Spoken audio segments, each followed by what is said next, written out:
एक योजना, एक सोच, उस सोच के साए में गढ़ा गया सांचा जो कर रहा है सपने साकार। सपने साकार करने की इस योजना का नाम है उड़ान। इस उड़ान योजना ने देश के आम नागरिक को आसमान से जमीन देखने का मौका दिया, जहाज में बैठने का मौका दिया। उड़ान योजना अपनी सफलता के 8 सालों को सेलिब्रेट कर रही है। इस मौके पर प्रधानमंत्री नरेंद्र मोदी ने इस महत्वपूर्ण पहल के असर को लेकर अपनी सोच साझा की। प्रधानमंत्री ने सोशल मीडिया प्लेटफॉर्म एक्स पर पोस्ट किया, आज हम उड़ान के 8 वर्ष पूरे होने का जश्न मना रहे हैं। यह एक ऐसी पहल है जिसने भारत के विमानन क्षेत्र में आमूल-चूल बदलाव ला दिया है। हवाई अड्डों की संख्या में वृद्धि से लेकर अधिक हवाई मार्गों तक इस योजना ने करोड़ों लोगों को हवाई यात्रा की सुविधा सुनिश्चित की है। साथ ही साथ इसका व्यापार और वाणिज्य को बढ़ावा देने तथा क्षेत्रीय विकास को आगे बढ़ाने पर भी बड़ा प्रभाव पड़ा है। आने वाले समय में हम विमानन क्षेत्र को मजबूत करते रहेंगे और लोगों के लिए बेहतर कनेक्टिविटी और उनकी आरामदायक यात्रा पर ध्यान केंद्रित करते रहेंगे। योजनाएं पहले भी बनती थी, लेकिन पिछले 1 दशक में जो भी योजनाएं बनी हैं, उनके केंद्र में आम आदमी है। देश का वो आम नागरिक जिसके हिस्से में पहले सुविधाएं कम ही आईं, लेकिन अब वक्त बदला है। योजनाएं अपना असर दिखा रही हैं, चेहरों पर मुस्कान है, उम्मीद है।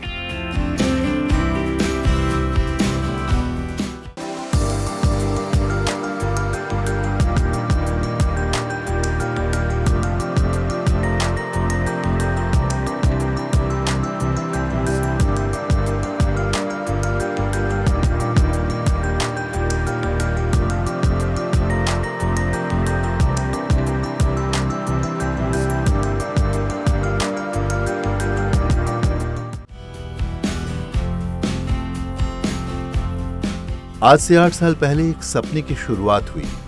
एक ऐसी कहानी जो सोची तो सपने में गई थी, लेकिन वो हकीकत बनी। हम बात कर रहे हैं उड़ान योजना की। उड़े देश का आम नागरिक। नाम से ही साफ था कि योजना का मकसद क्या है। ये योजना उन लोगों के लिए थी जिन्होंने कभी हवाई सफर के बारे में सोचा ही नहीं था। ये उनके लिए किसी करिश्मे के सच होने जैसा था। लेकिन कहते हैं, जहां इरादे मजबूत होते हैं, वहां से मजबूत होकर खड़े होते हैं। कभी देश के आम नागरिक का हवाई जहाज में यात्रा करना एक सपना हुआ करता था। एक पीढ़ी ने हवाई यात्रा को फिल्मी पर्दे पर ही देखा, लेकिन अब देश में हवाई चप्पल वाला भी हवाई यात्रा कर रहा है।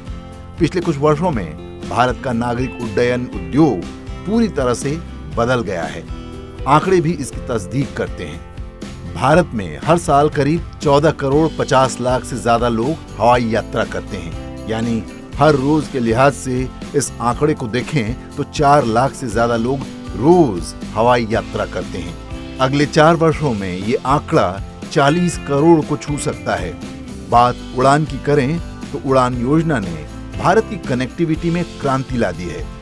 2.8 लाख से अधिक उड़ानों और 1.5 करोड़ यात्रियों के साथ उड़ान ने देश के दूर दराज के क्षेत्रों को जोड़ा है। उड़ान की यात्रा ने भारत की कनेक्टिविटी को नई ऊंचाइयां दी हैं। प्रधानमंत्री मोदी के नेतृत्व में 2017 में शुरू हुई इस योजना ने 2026 तक 1000 रूट और 220 एयरपोर्ट का लक्ष्य निर्धारित किया है। 2014 से 2024 के बीच एयरपोर्ट की संख्या 74 से बढ़कर 157 हो गई है। भारत का लक्ष्य 2047 तक 400 एयरपोर्ट का निर्माण है। भारत प्रमुख वैश्विक अर्थव्यवस्थाओं में से सबसे अधिक सस्ता विमानन बाजार है। 78% घरेलू उड़ानें अब कम लागत वाली एयरलाइंस द्वारा संचालित होती हैं। उड़ान योजना ने विमानन क्षेत्र में रोजगार के नए अवसर खोले हैं। हर 100 रुपए के निवेश पर अर्थव्यवस्था को 325 रुपए का लाभ मिलता है और हवाई परिवहन में 100 नौकरियां बनाने से कुल 610 नई नौकरियां पैदा होती हैं। उड़ान ने भारत की विमानन सुरक्षा को मजबूत किया है। देश की वैश्विक विमानन सुरक्षा रैंकिंग में लगातार सुधार हो रहा है। 2018 में भारत की रैंकिंग 102 थी। ये रैंकिंग 2023 में 55 पर पहुंच गई। उड़ान ने भारत के विमानन क्षेत्र में नई राहें खोली हैं। 2013-14 से 2023 तक कमर्शियल पायलट लाइसेंस दोगुने से अधिक हो गए हैं। यह भारत के विमानन उद्योग के उज्जवल भविष्य का संकेत है। भारत अब दुनिया का तीसरा सबसे बड़ा घरेलू विमानन बाजार है।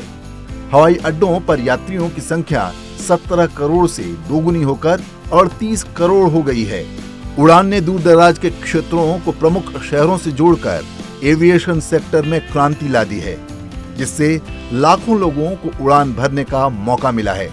दूर दराज के क्षेत्रों को विमानन नेटवर्क से जोड़कर उड़ान ने पर्यटन, व्यापार और विकास को बढ़ावा दिया है, जिससे भारत के हर कोने में प्रगति सुनिश्चित हुई है। उड़ान योजना ने देश के दूर दराज के क्षेत्रों को जोड़ा है। किसानों के उत्पादों के परिवहन से लेकर कोविड के दौरान चिकित्सा सामग्री की आपूर्ति तक उड़ान ने एक महत्वपूर्ण भूमिका निभाई है। उड़ान योजना भारत की कनेक्टिविटी में एक मील का पत्थर साबित हुई है।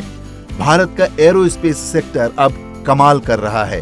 भारत के एरोस्पेस सेक्टर में एक और बड़ी उपलब्धि भी सामने आई है। दिल्ली, मुंबई, हैदराबाद और बेंगलुरु जैसे प्रमुख एयरपोर्ट अब कार्बन न्यूट्रल हो गए हैं। कुल 73 एयरपोर्ट 100% हरित ऊर्जा पर संचालित हो रहे हैं। भारत पर्यावरण संरक्षण के लिए प्रतिबद्ध है।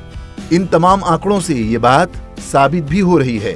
भारत का विमानन क्षेत्र नई ऊंचाइयों पर पहुंच रहा है। एक साल में कुल 1120 विमानों का ऑर्डर दिया गया है, जो कि विश्व स्तर पर सबसे अधिक है। इंडिगो ने 500 विमानों का ऑर्डर देकर दुनिया का दूसरा सबसे बड़ा सिंगल ऑर्डर दिया। एयर इंडिया ने भी 470 विमानों का ऑर्डर दिया। भारत का विमानन उद्योग तेजी से बढ़ रहा है। भारत का एरोस्पेस सेक्टर नई उड़ान भर रहा है। अमेरिका के बाहर बोइंग का सबसे बड़ा परिसर बेंगलुरु में स्थापित हुआ। देश का भविष्य उड़ान भर रहा है।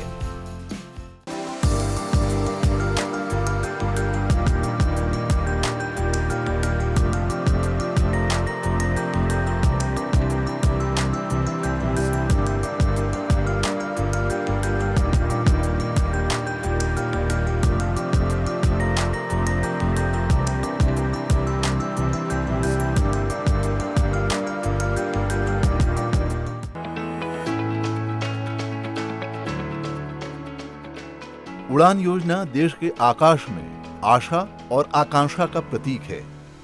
एक बड़ी तादाद के लिए जिस देश में उड़ान भरने का सपना नामुमकिन था, वहां अब यह सच हो रहा है। यह सपना 21 अक्टूबर 2016 को क्षेत्रीय संपर्क योजना उड़ान या उड़े देश का आम नागरिक के शुभारंभ के साथ पूरा होना शुरू हुआ। नागर विमानन मंत्रालय की अगुवाई में उड़ान का उद्देश्य भारत में ऐसे स्थानों जहां हवाई सेवा नहीं है और कम सेवा वाले हवाई अड्डों से क्षेत्रीय हवाई संपर्क को बढ़ाना है, जिससे आम लोगों के लिए हवाई यात्रा सस्ती हो सके। उड़ान भारत सरकार की बुनियादी ढांचे और कनेक्टिविटी को बेहतर बनाने की प्रतिबद्धता का सबूत है, खासतौर से दूर दराज के क्षेत्रों में। उड़ान की कहानी प्रधानमंत्री नरेंद्र मोदी के विजन का ही नतीजा है, जिन्होंने राष्ट्रीय नागरिक उड्डयन नीति की घोषणा से पहले एक महत्वपूर्ण बैठक में हवाई यात्रा को सर्वसुलभ बनाने की आवश्यकता पर जोर दिया था। उन्होंने कहा था कि वे हवाई जहाज में चप्पल पहने लोगों को चढ़ते देखना चाहते हैं। यह एक ऐसी भावना थी जिसने अधिक समावेशी विमानन क्षेत्र के लिए एक विजन दिया। आम आदमी के सपनों के प्रति इस प्रतिबद्धता ने उड़ान की शुरुआत की। पहली उड़ान 27 अप्रैल 2017 को शिमला की शांत पहाड़ियों से भीड़ भाड़ वाले महानगर दिल्ली के लिए शुरू हुई। इस उद्घाटन उड़ान ने भारतीय विमानन में एक परिवर्तनकारी यात्रा की शुरुआत की, जिसने अनगिनत नागरिकों की हवाई यात्रा के सपनों को साकार किया। उड़ान एक बाजार संचालित मॉडल पर काम करता है, जहां एयरलाइनें विशेष मार्गों पर मांग का आकलन करती हैं और बोली के दौरान प्रस्ताव प्रस्तुत करती हैं। यह योजना एयरलाइनों को व्यवहार्यता, अंतर्निधि और हवाई अड्डा संचालकों को केंद्र सरकार और राज्य सरकारों द्वारा प्रदान की जाने वाली विभिन्न रियायतों के माध्यम से सहायता प्रदान करके वंचित क्षेत्रों को जोड़ने के लिए प्रोत्साहित करती है। सरकार ने कम आकर्षक मार्गों पर उड़ानें संचालित करने के लिए एयरलाइनों को आकर्षित करने के लिए कई उपाय किए हैं। इसमें शामिल हैं एयरपोर्ट ऑपरेटर। इसके तहत आरसीएस उड़ानों के लिए लैंडिंग और पार्किंग शुल्क माफ करते हैं और भारतीय विमानपत्तन प्राधिकरण इन उड़ानों पर टर्मिनल नेविगेशन लैंडिंग शुल्क नहीं लगाता है। इसके अलावा रियायती मार्ग संचालन और सुविधा शुल्क लगता है। पहले 3 वर्षों के लिए आरसीएस हवाई अड्डों पर खरीदे गए एविएशन टरबाइन फ्यूल पर उत्पाद शुल्क 2% तक सीमित है। एयरलाइनों को अपनी पहुंच का विस्तार करने के लिए कोड शेयरिंग समझौते करने के लिए भी प्रोत्साहित किया जाता है। राज्यों ने 10 वर्षों के लिए एटीएफ पर वैट को 1% या उससे कम करने और सुरक्षा, अग्निशमन सेवाओं और उपयोगिता सेवाओं जैसी आवश्यक सेवाओं को कम दरों पर प्रदान करते हैं। इस सहयोग तंत्र ने एक ऐसा माहौल तैयार किया है जहां एयरलाइंस लंबे समय से उपेक्षित क्षेत्रों की सेवा करते हुए फल फूल सकती हैं। आरसीएस उड़ान योजना ने भारत में नागरिक विमानन उद्योग को पुनर्जीवित करने में महत्वपूर्ण भूमिका निभाई है। पिछले 7 वर्षों में इसने कई नई और सफल एयरलाइनों के उद्भव को गति दी है। इस योजना से fly big, star air, India one air और फ्लाई 91 जैसी क्षेत्रीय एयरलाइनों को लाभ हुआ है। इन एयरलाइनों ने सतत व्यवसाय मॉडल विकसित किए हैं और क्षेत्रीय हवाई यात्रा के लिए एक बढ़ते व्यवसाय में योगदान दिया है। इस योजना के क्रमिक विस्तार से सभी आकारों के नए विमानों की मांग बढ़ी है, जिससे आरसीएस मार्गों पर विमानों की संख्या में वृद्धि हुई है। इसमें एयरबस 320, 321, बोइंग 737, ATR 42 और 72, DHC Q400, ट्विन ओटर, एम्ब्रेयर 145 और 175, टेक्नम P 2060, Cessna 208B, grand caravan EX, Dornier 228, Airbus H130 और बेल 407 जैसे विविध विमान शामिल हैं।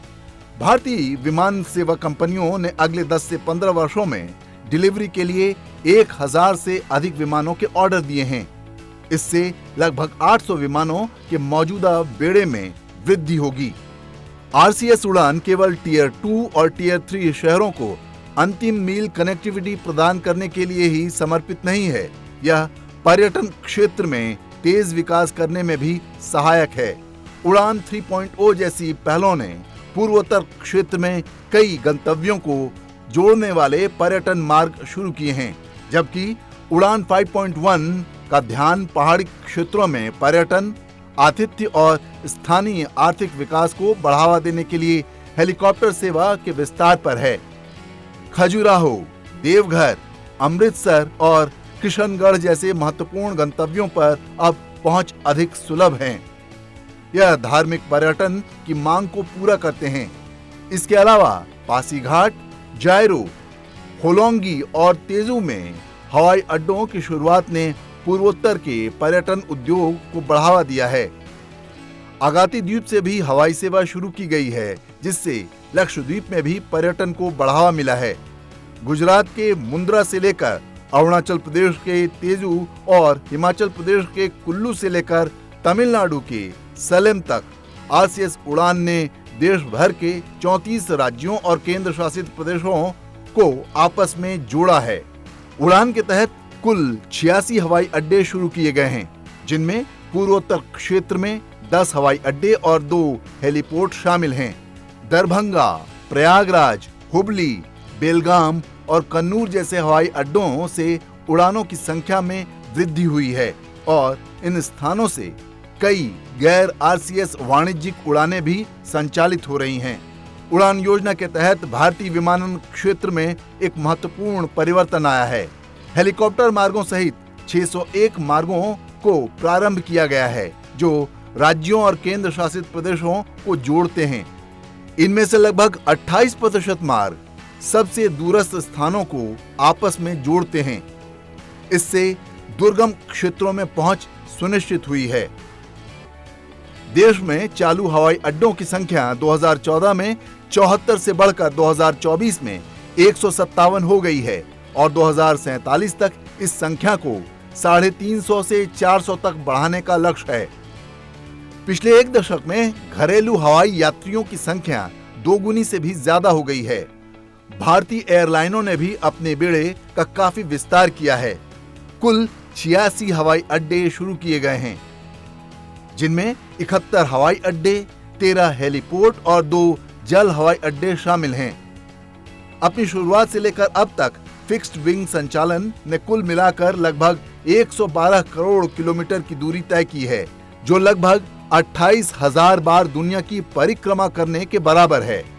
उड़ान सिर्फ एक योजना नहीं है, यह एक आंदोलन है जिसका उद्देश्य हर भारतीय के लिए हवाई यात्रा को सुगम बनाना है, क्षेत्रीय संपर्क बढ़ाने और सस्ती हवाई यात्रा से अनगिनत नागरिकों की हवाई यात्रा की आकांक्षा पूरी हुई है।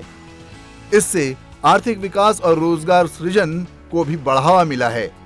जैसे जैसे उड़ान का विस्तार होगा, यह भारत के विमानन परिदृश्य को बदलने का वादा करती है। यह सुनिश्चित करती है कि आकाश वास्तव में सभी की सीमा में है। वंचित क्षेत्रों को जोड़ने और पर्यटन को बढ़ावा देने की अपनी निरंतर प्रतिबद्धता के साथ उड़ान योजना भारतीय विमानन क्षेत्र के लिए निर्णायक है, जो भारत के परस्पर जुड़े क्षेत्रों और समृद्ध राष्ट्र के विजन में महत्वपूर्ण योगदान दे रही है।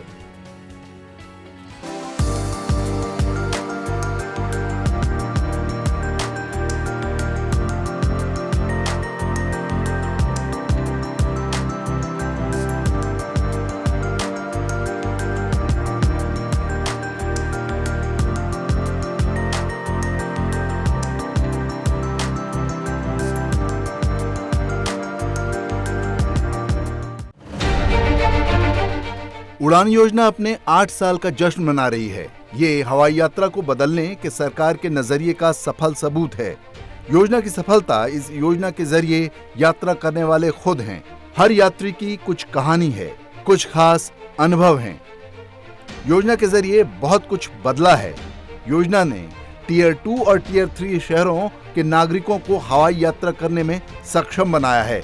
उड़ान योजना के जरिए आर्थिक वृद्धि और क्षेत्रीय विकास के लिए ढेर सारे अवसर खुले हैं, जिससे अधिक समावेशी विमानन परिदृश्य को बढ़ावा मिला है। छोटे शहरों में हवाई सेवाओं के विस्तार सहित कई कारणों से हवाई यात्रा विशेष से सामान्य में परिवर्तित हो गई है। इससे व्यावहारिक यात्रा, पर्यटन और व्यापार को भी बढ़ावा मिला है, जिससे इन क्षेत्रों में रोजगार सृजन और आर्थिक विकास हुआ है।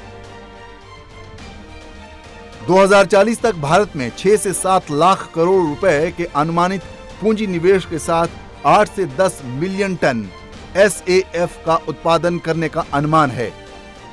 इस निवेश से SAF मूल्य श्रृंखला में 1 करोड़ 10 लाख से 1 करोड़ 40 लाख नौकरियां पैदा होने की उम्मीद है, जबकि कच्चे तेल के आयात बिल में सालाना 5 से 7 बिलियन अमेरिकी डॉलर की कमी की उम्मीद की जा रही है। इसके अलावा SAF का उत्पादन कृषि अवशेषों को फीड स्टॉक के रूप में उपयोग करके संभावित रूप से किसानों की आय को 10 से 15% तक बढ़ा सकता है, जो अपशिष्ट जलाने की प्रथा का एक स्थायी विकल्प पेश करता है। इस पहल से एविएशन सेक्टर के डीकार्बनाइजेशन प्रयासों का समर्थन करते हुए सालाना 20 से 25 मिलियन टन कार्बन उत्सर्जन में कमी आ सकती है।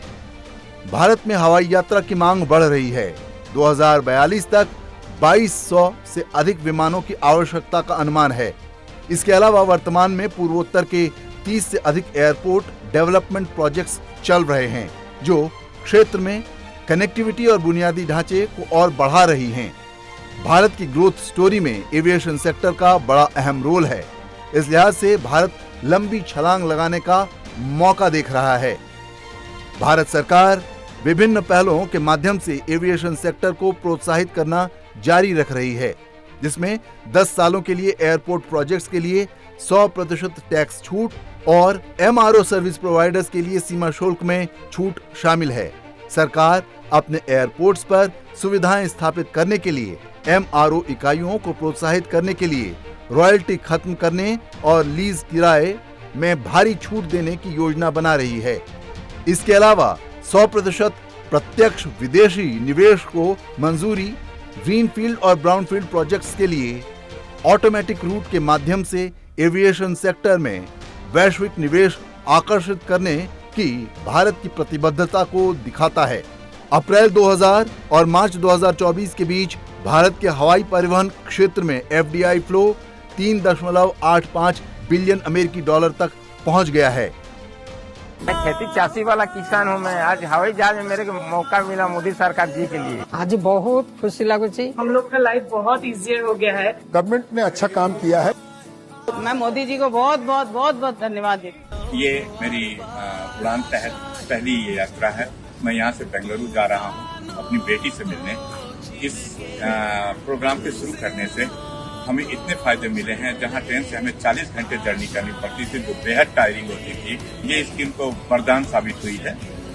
मैं पहली बार प्रयागराज से मुंबई यात्रा कर रहा हूँ, तो ये मेरे लिए पहला अनुभव है और बहुत ही अच्छा अनुभव है। जो मेरी यात्रा जो रेल से मैं करता था दिनों में, वो कुछ घंटों में मैं कर रहा हूँ। जर्नी का एक्सपेंडिचर भी कम होता है, इसलिए हम यहाँ फ्लाइट में जा रहे हैं और थैंक यू गवर्नमेंट। एयरलाइनों का एक सुनहरा दशक आ रहा है। उड़ान योजना ने सस्टेनेबल एविएशन और डिजिटल पहल में प्रगति के साथ न केवल भारत में हवाई यात्रा को बदल दिया है, बल्कि देश को ग्लोबल एविएशन मार्केट में एक संभावित लीडर के रूप में स्थापित किया है। उड़ान की यात्रा भारत के विमानन सेक्टर के लिए एक रोमांचक भविष्य की शुरुआत है।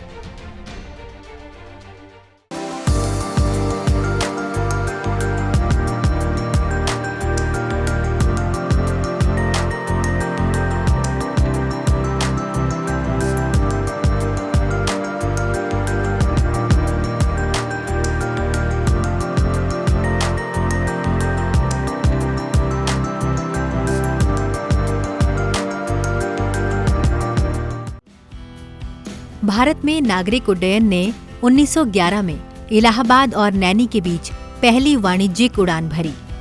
JRD टाटा के नेतृत्व में टाटा एयरलाइंस ने 1932 में परिचालन शुरू किया, जो अनुसूचित हवाई सेवाओं की शुरुआत थी। शुरुआत में मुंबई, चेन्नई और कोलकाता जैसे शहरों में सेवा प्रदान करने वाले इस क्षेत्र में आजादी के बाद महत्वपूर्ण सरकारी भागीदारी देखी गई। एयरलाइंस का राष्ट्रीयकरण हुआ। एयर इंडिया और इंडियन एयरलाइंस का गठन हुआ। अन्य सेक्टरों की तरह इस सेक्टर में भी महिलाएं पीछे नहीं रहीं।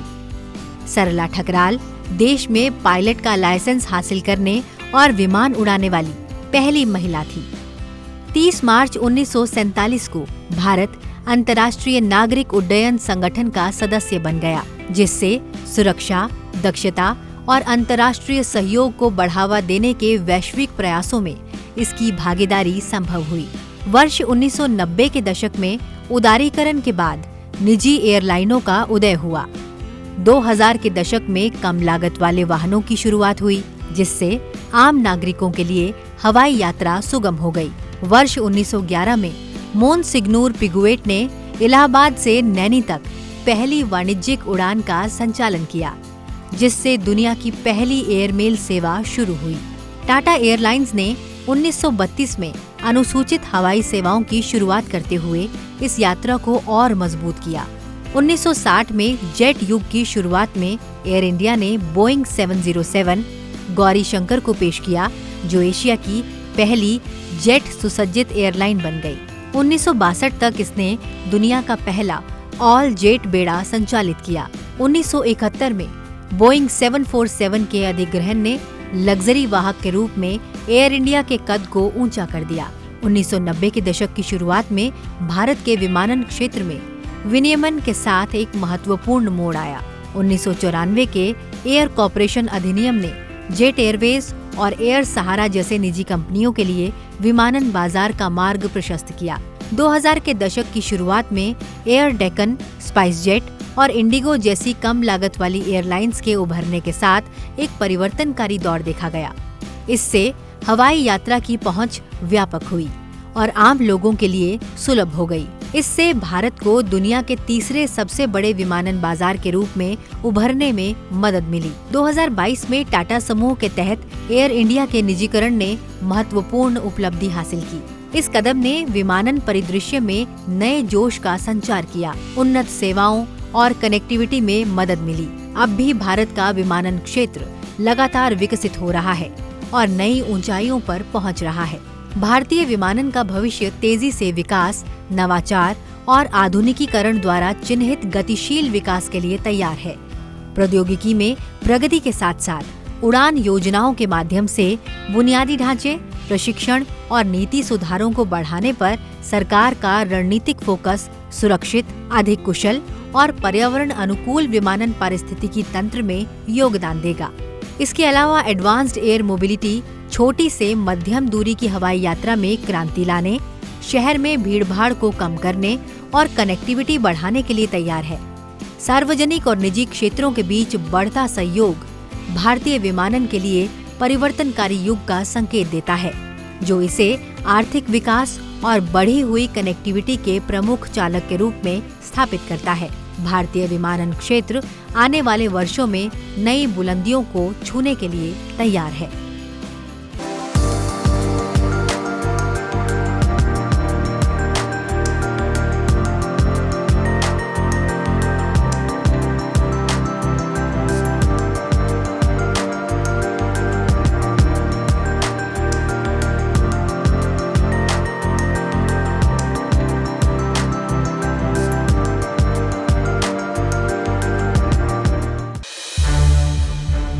संसद टीवी के और भी प्रोग्राम्स देखने के लिए सब्सक्राइब करें हमारा YouTube चैनल और हाँ, इन्हें लाइक और शेयर करना ना भूलें।